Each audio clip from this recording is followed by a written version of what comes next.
Hello, everybody. It has been a while, but welcome back. We're starting out a mini unit today. This unit is about sequences and series. So today we're going to look at lesson 7.1 about defining sequences.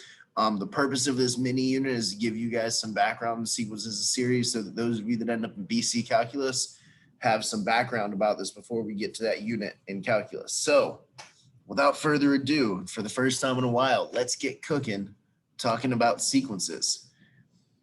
So basically a sequence is a function and the domain of that function is natural numbers. Basically what a sequence is an ordered list of numbers. So I'm going to leave the explanation. I'm going to let you kind of make a comment on what you see below, but this is an example of a sequence. This set of numbers 2, 5, 8, 11, 14, 17. It's an ordered set of numbers that typically has some kind of rule or expression that can be used to express the sequence.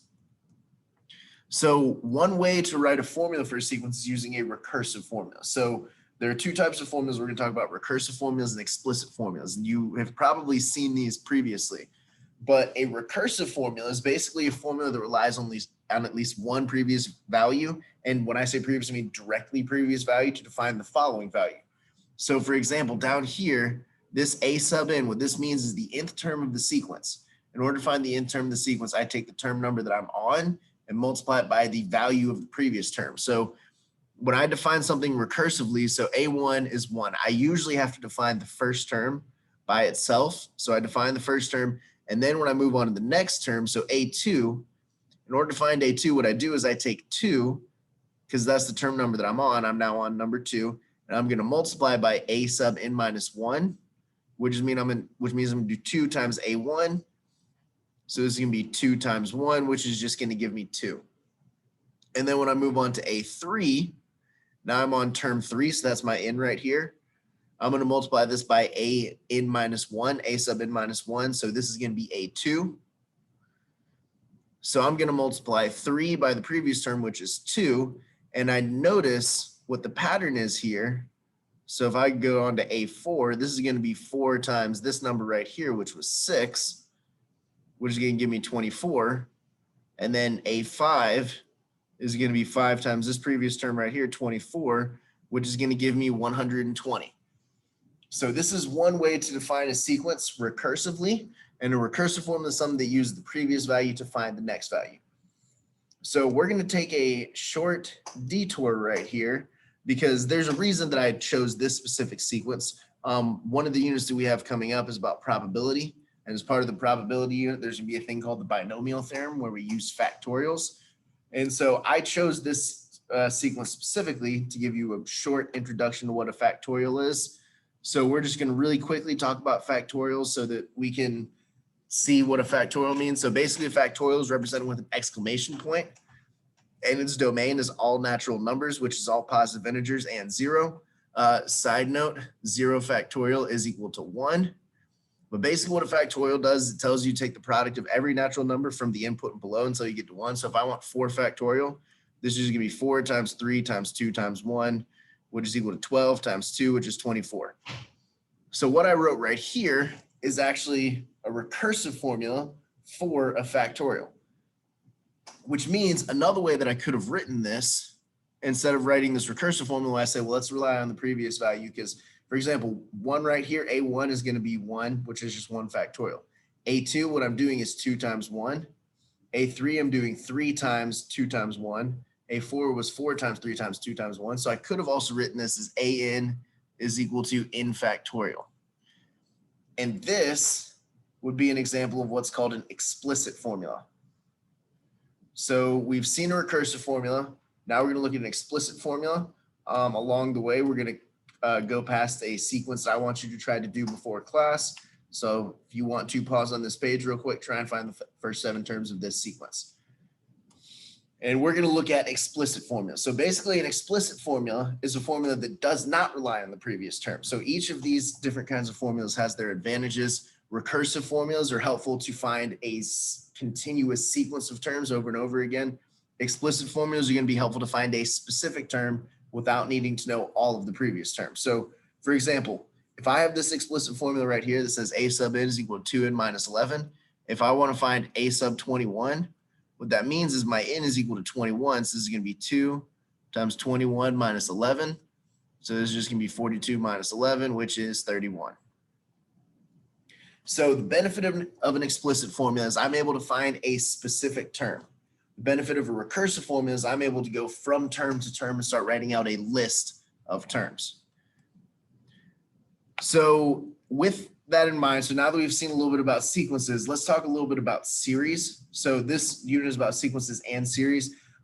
It's not defined right here, but basically a series is just the sum of the terms of a sequence. And one way to express that is using summation notation.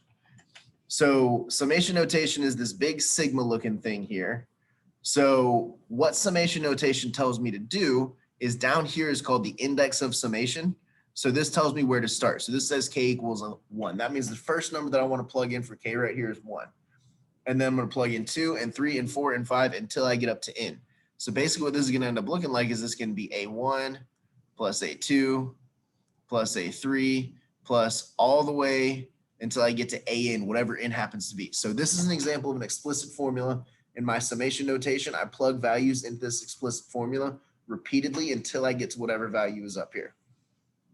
So this might make a little bit more sense if we see a concrete example of this. So here's a summation notation down here that says find the sum from n equals 1 to 4. So that means the first thing that I plug in for n is 1. So this is going to be 1 plus 1. Plus the next thing I'm going to plug in is 2. And I'm going to keep plugging things in until I get to 4. So at 4, I stop because that's the number that's on the top of my summation notation. That's going to tell me where to stop. And this is going to be 2 plus 3, which is 5, plus 4, which is 9, plus 5, which is 14. Did I do that right? 2 plus 3 is 5, plus 4 is 9, plus 5, yeah, 14. Sorry, I doubted myself for a second. All right, so that is how I would find the sum using summation notation. So before class, I'm going to put a couple of them up here that I want you to try to practice. Try to do this one for yourself before we get into class, and we'll do this example during class. And the last thing that I want to end on is just some properties. I'm going to explain these a little bit more in depth during class, but I'm going to leave these up here and go ahead and pause the video so you can write down these properties, or listen to me while I talk. I'm going to give you a really brief explanation for each one of these. Basically, what this first one is saying is if you have a constant multiplied by an explicit formula or a constant multiplied by a sequence, I can pull the constant outside of the summation notation and do constant times sum of the sequence. What these two are basically saying is that if I have two separate sequences being added or subtracted inside of my summation notation, I can break that up into two separate sums. And this last one, what this is basically saying is if I want to start my summation notation anywhere other than 1, so like let's say that I wanted the sum from k equals 5 to 17 of a sub k, what I could do is I could take the sum, the entire sum from k equals 1 to 17 of a sub k, and then subtract out the sum from k equals 1 to 4. Because basically what this is doing is if I want the sum from 5 to 17, what this does is it takes the sum of the whole thing and then subtracts out the sum of the first 4 terms, leaving me with just the sum from the 5th to the 17th term. So again, if you still need to write, pause this video, go ahead and write these down, because the last thing that I want to show you is just some common series that you may encounter. So these are all series that you may encounter at some point. These expressions right here, these are called partial sum expressions. This is the sum from the first to the nth term of each one of these sequences. So these are some common series, common things that you may encounter while you're doing sequences and series. So again, pause the video, write down what you need to off here, because we are going to keep going to the end of the video. This is another example I want you to try before you get into class, and we'll do it when we are in class. But that is it for today. So today we talked about what a sequence is, recursive and explicit formulas. We took a short detour during that to talk about factorials. We talked about summation notation, then showed you some properties and common sums. So I hope you took some good notes. I hope you come to class ready to learn, and I hope you have a fantastic day. I'll see you in the next one.